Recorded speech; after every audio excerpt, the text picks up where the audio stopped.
not the way to go about doing this. I'm gonna show you how to remedy this situation. Once you get good at it, it takes about a minute. It'll save you a lot of calories and a lot of energy. Do your backpack. So first thing we do is find the joint. You're gonna have to cut through some hair. Not a deal, but it is. Okay. Hold the shoulder, pull this towards you. Okay, so basically just broke the arm or leg.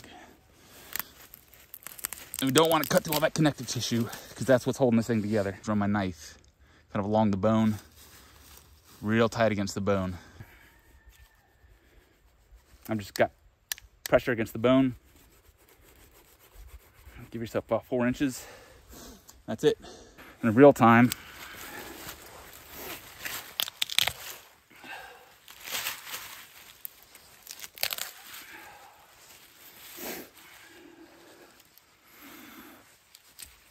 that's about how long it takes. That's only a few seconds. We're gonna cut a line through here big enough to fit the other leg through. We have to do this anyway.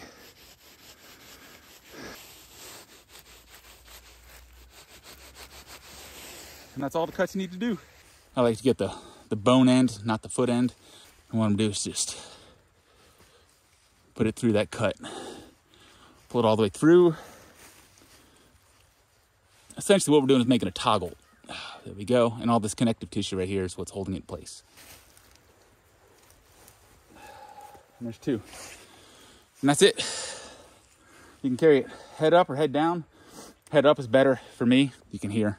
That's what's going to be digging into your back. So I don't want that. It's up to you if you want to gut this first or not.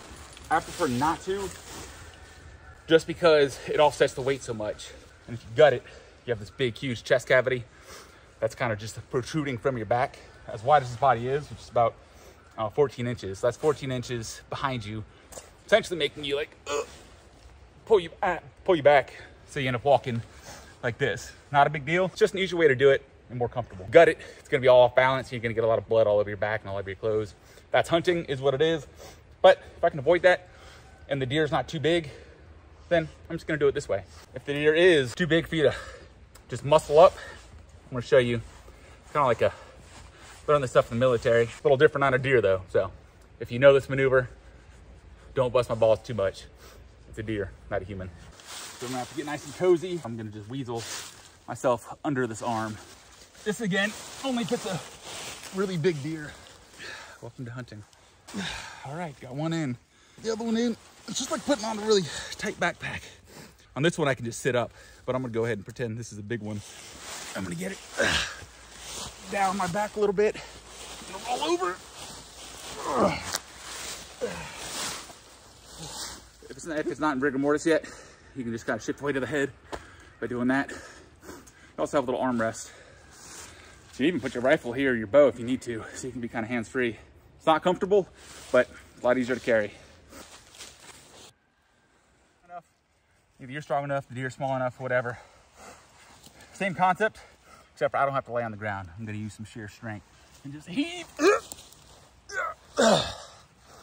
Just one, and it is easier doing it from your knees. There we go. So is it worth all that work? Well, once you get good at it, it literally takes you maybe a minute. And as you can see me walking up to the camera just now, I've been carrying this guy about a quarter mile, maybe. Dragging that thing 50 feet was exhausting. Carrying it quarter mile, minus my shoulders being pretty uncomfortable, really not all that bad. So is it worth it? Absolutely.